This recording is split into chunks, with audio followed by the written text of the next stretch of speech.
This video is brought to you by privacy.com, which lets you buy things online using virtual cards, protecting your identity and bank information on the internet. In this video, we're going to be going over a couple of reasons why you absolutely should not buy the new Galaxy Note 10 that Samsung just revealed at their Unpacked event. Now there's also the Note 10 Plus, which looks to be a much better phone, but as we'll talk about in just a minute, you should probably think twice about buying that model as well. We just finished the Note 10 event and we noticed that Samsung talked a lot about features that are already available on their S10 line of phones. For example, the S10 already has the same exact dynamic AMOLED display, except that it's actually 1440p instead of only 1080p on the Note 10, which is a shocker. On top of that, the S10 already has the ultrasonic fingerprint sensor that they showed off at the event. It also seems to have the same exact cameras as the Note 10. Samsung didn't mention any camera differences at all, except for the live focus video feature, which seems to only be coming on the Note 10 Plus, since it has a 3D depth sensor. The Note 10 actually still has the same exact processor as the S10. Now their spec sheet shows that the Note 10 has the SM8150 7nm processor, but that's actually the code name for the Snapdragon 855 that's already in the S10, so there's no difference there. They mentioned support for fast wireless charging 2.0, and yep, the S10 has that as well. And basically everything else they showed off was either already available on the S10 or a software feature, like Samsung DeX, which is yet again available on the S10. They did mention continuity between the Note 10 and Windows computers, which I think is really cool, but that's also coming on the S10 as well. I'd say the biggest difference is the S Pen, which has gotten some pretty impressive updates, but to be completely honest, we still think it's a gimmick for most people. I'll let Max explain why. Hey guys, I've owned 3 different Notes, 2 of which I actually use as my main devices long term, and I think my experience with them match up with a lot of other people I know, as well as other reviewers.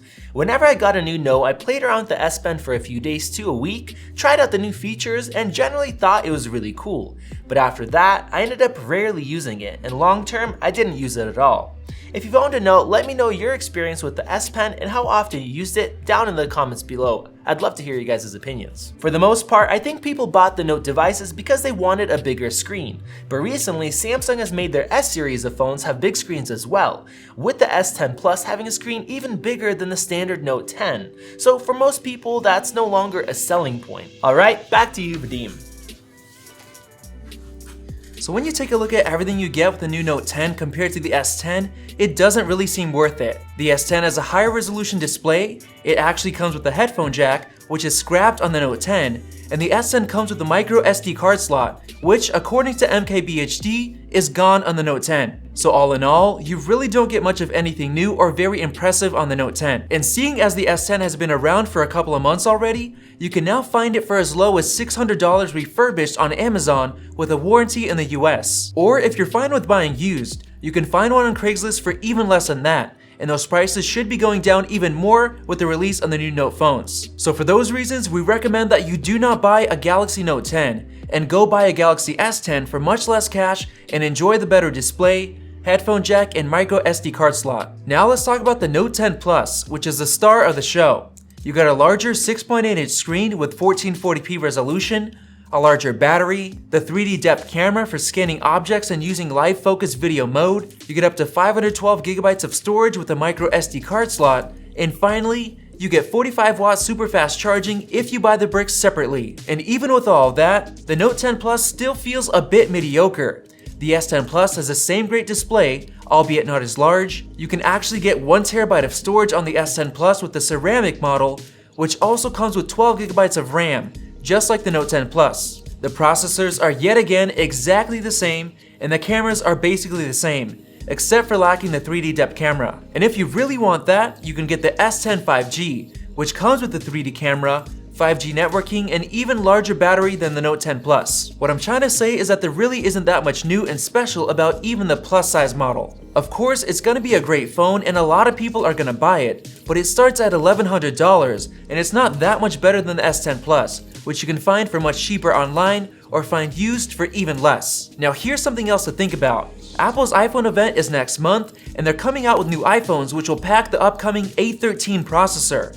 And seeing as the current A12 processors are already on par with the Snapdragon 855 and the Note 10 Plus, we should be seeing a massive boost in performance. And we're actually planning on buying the Note 10 Plus just so we can compare it to the iPhone XS Max and upcoming iPhone 11. So if you're not already subscribed, make sure to do so right now. So basically, you've got a couple of options. You can buy the Note 10 or Note 10 Plus, which really aren't that impressive, or you can save some cash and go with one of the Galaxy S10 line of phones.